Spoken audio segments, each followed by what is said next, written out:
to read the testimony of one Regina Baker. They're not the same person. Oh. Just a heads up. Okay, let me know if you read this kind of bright up here.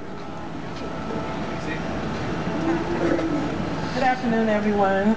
My name is Regina Range, and I'll be serving as a panelist in a little bit, but I'm going to read a testimony of another sister of mine. Her name is Regina Baker, and she's from Sacramento, California, and this is her story. My name is... Can you hear me? Yeah. My name is Regina Baker, and I am a side effect of generational poverty. My mother raised me on the welfare system, and her mother did the same for her. When I was a little girl, I was exposed to dangers that many kids are unaware of. I was raised in the capital of this golden state in a neighborhood called Oak Park. I lived across the street from Pebble Beach. It was only given that name since there was so much crack that was being sold there. By the time I was 6 years old, I had run from more than 100 drive-by shootings. Imagine a little girl knowing what it means to sell their body for money. A few of my friends were being sold for drugs and money. Some of my sandbox buddies would be dragged off so someone could get high for the price of their innocence. Some of the mothers in my community would sell crack because the monthly grant did not cover all expenses to keep up a household.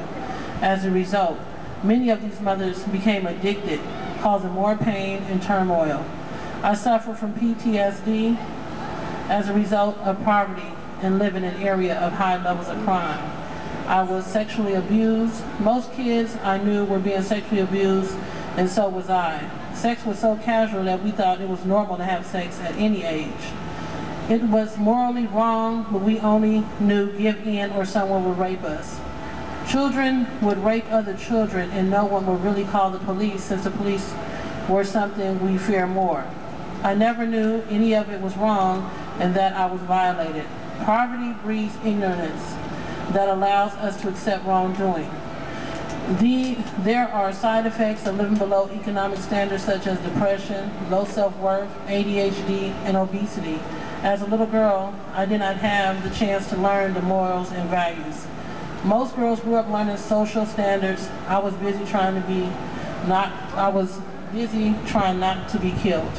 When I was 17, I almost died from my diseased gallbladder. I never had been told about eating healthy. I needed surgery and I could not afford to pay. I was on Medi-Cal and the doctor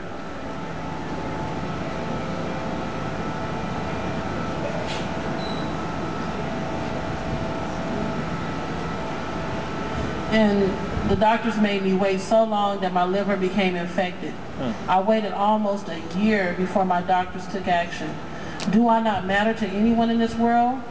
Is all that I would hear echoing through my head. I was shocked to escape drive-bys and sexual abuse, then to not matter to the world if I felt like I was worthless.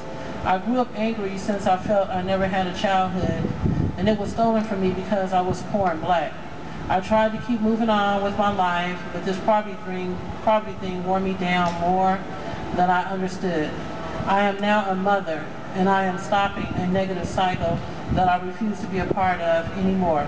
I had jobs over the years, but I have also attended mandated welfare programs where the instructor would tell clients to apply for low-paying jobs to keep our benefits going. These programs give us rules on how they can help you, but if we make too much, they refuse to help us by giving us a hang-up on how to get out of the slums and to give us the support and education we need. Sincerely, Regina Baker.